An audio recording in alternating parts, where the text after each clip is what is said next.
Lamborghini Huracan owners had a pretty bad weekend, as one exotic was pushed under a parked car on Friday night, whereas the other was completely destroyed by fire. The Huracan Performante in question was taking part in the Gold Rush rally. As the owner driving it home, he decided to stop for gas in St. Louis, along with his friend, who was driving a Gallardo Spider.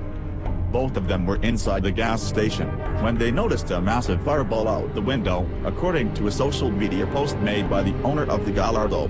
At that point, they had no clue what happened and which car was burning, so they ran out to the other side of the road and contacted the emergency services.